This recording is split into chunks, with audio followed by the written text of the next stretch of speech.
Uy. Pasado na kaya to? Sarap.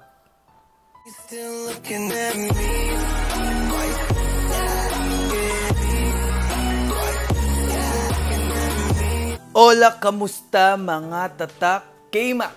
So, nandito na naman ako para sa isang malupitang tatak K-Mac tips. Dahil nagkaroon na ng 15K views. Palakpakan naman. Lucky me, cheesy pansit canton natin. So, ayun, medyo na-inspire ako. Madaming nag-comment doon na nagustuhan. Marami rin na weirdohan. Maraming nag-react.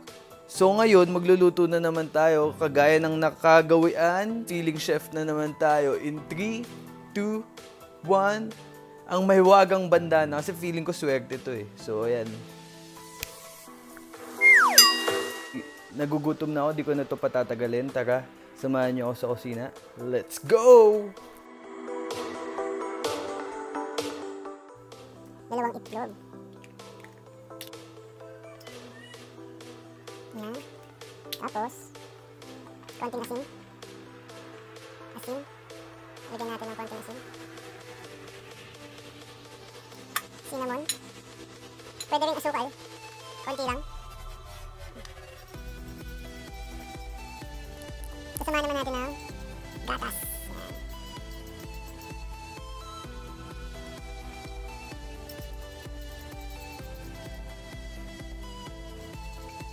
Yan. Okay.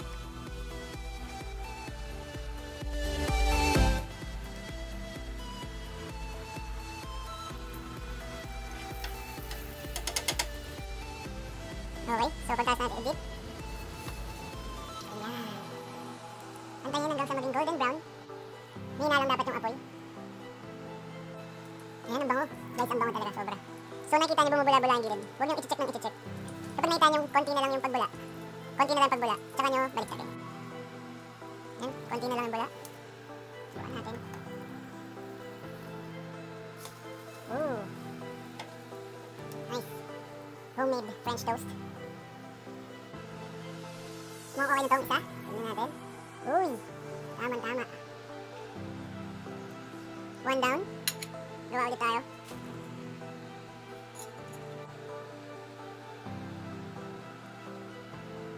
Bango. So natin gagawin guys. Cheesy egg toast. So bubutasan natin yung gitna. May cutter kayo dyan. Mas maganda. So ako baso.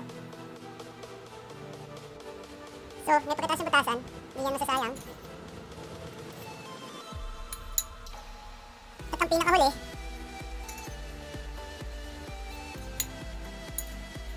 dahan-dahan yung ilalagay guys.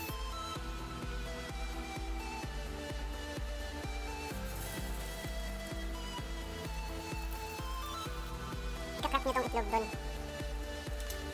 So guys, nilagay na natin yung itlog. Medyo. Kung kaya ibaliktad guys, ibaliktad natin. Pero kung hindi, baka mabasag. Ngayon, nabaliktad ko.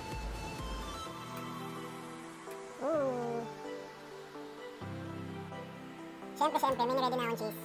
Cheese.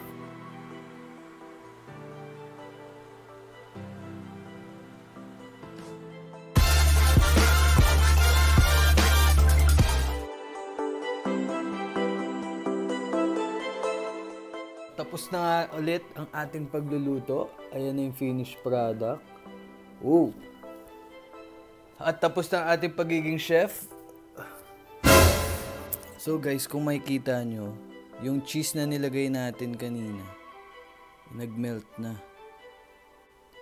Yung natirang itlog, ayan, niluto ko pa rin guys, ito. Kita nyo. Para walang sayang talaga. Tapos, yung iba ang ginagawa pag kumakain ng French toast, sinasamahan ng maple syrup. O kaya kahit anong syrup. Yung iba, honey. Pero ako di ko nalalagyan. Okay na ako. At gusto ko nang tikman to. Pero at ayan, unti-unti nang natutunaw yung cheese. So, titikman na natin, guys. So, una natin titikman yung French toast. Yan. Bango. Amoy pancake. Sarap. Sana pwede naman ka pa ng nagdagdag pa ng konting sugar kasi medyo salty pa siya, konti. Kasi alam ko ang French toast medyo manamis-namis o yun ang pagkakaalam ko. pwede din guys. Kasi nga, may oil na, may butter pa, medyo loaded. Ang sarap. Dahil may sa cheese, lagyan natin yung cheese. Ito gusto ko makita nyo guys.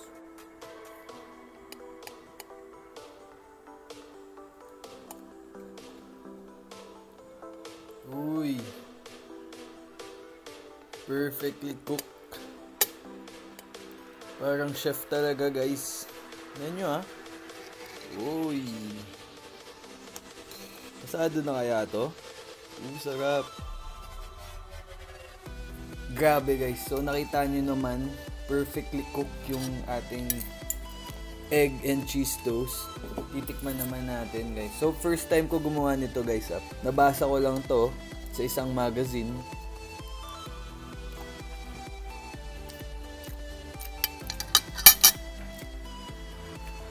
So guys, balik natin ulit yung dati. I-rate nyo from 1 to 10 kung ano masasabi nyo sa ginawa natin. Pwede siya pang breakfast, pwede rin pang merienda. So, paano ba yan guys? Panalo na naman tong aking Tatak K-Mac egg and cheese toast. Sana nagustuhan nyo.